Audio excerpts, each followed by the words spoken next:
Mais bien aimé dans le Seigneur, bon Dieu bénis nous, c'est sur Manassé qui rentre dans la nous pour un nouveau sujet spécial sur la pneumatologie. Qui est le Saint-Esprit de Dieu? Le Saint-Esprit de Dieu est un personnage extraordinaire.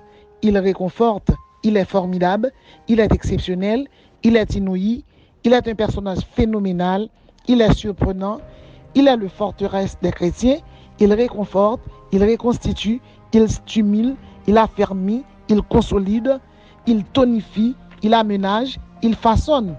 Les 66 livres de la Bible acceptent de répondre à cette question et nous allons choisir premièrement les 10 premiers livres de la Bible pour nous dire qui est le Saint-Esprit. Dans le livre de la Genèse, il est l'Esprit de l'Éternel. Genèse 6, verset 3. Il est celui qui enleva Enoch. Genèse 5, verset 24. Il est celui qui poussa Noé à évangéliser. Dans le livre de l'Exode, il est le vent qui refoula la mer pour Israël devant l'Égypte. Exode 14, verset 21b. Il est le vent d'Orient qui souffla avec impétuosité et mit la mer à sec. Il est la colonne de feu. Exode 14, verset 24. Il est celui qui poussa les enfants d'Israël à chanter un cantique.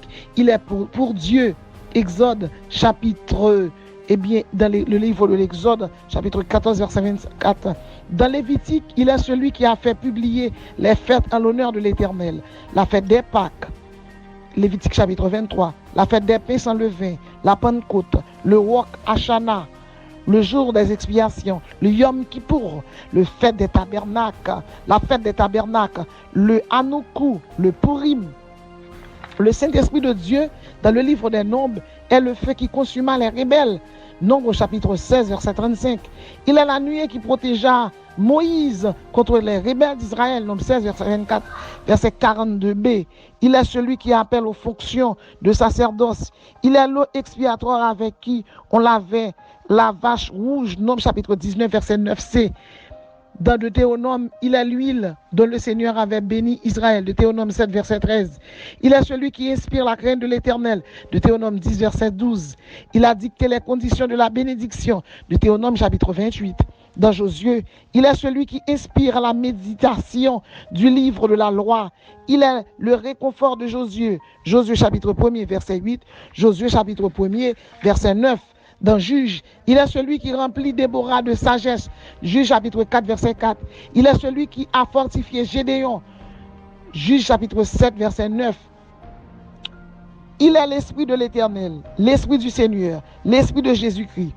Il est l'Esprit de la grâce, il est l'Esprit d'agrément, de la beauté, du charme, de la distinction, de la gentillesse, de l'harmonie. Il a un ministère effacé. Il est discret, il est modeste, il est pudique, il est réservé.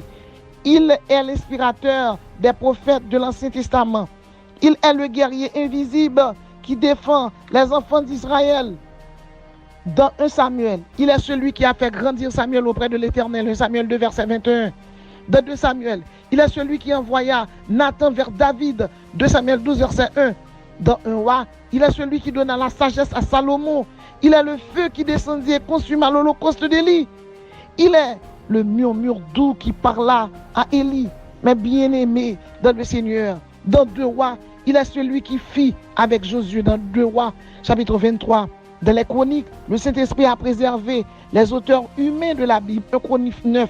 Il est celui qui a poussé les anciens d'Israël à oindre David.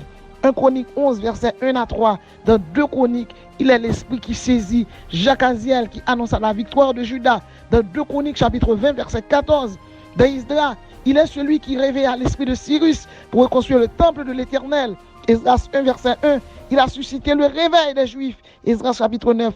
Et dans Néhémie, il est celui qui a donné du succès à Néhémie. Néhémie 2, verset 20. Mais bien aimé, le chiffre 10, c'est le chiffre du recommencement. Parler du Saint-Esprit, c'est parler de toute la Bible, car il est Dieu. Sans le Saint-Esprit, personne ne pourrait rien faire, car c'est Jésus-Christ dit, sans moi, vous ne pouvez rien faire. Et même le baptême du chrétien se pratique au nom du Père, au nom du Fils et du Saint-Esprit. Vous devez aimer le Saint-Esprit. La deuxième partie vous sera offerte. À très bientôt. Que le Seigneur vous bénisse.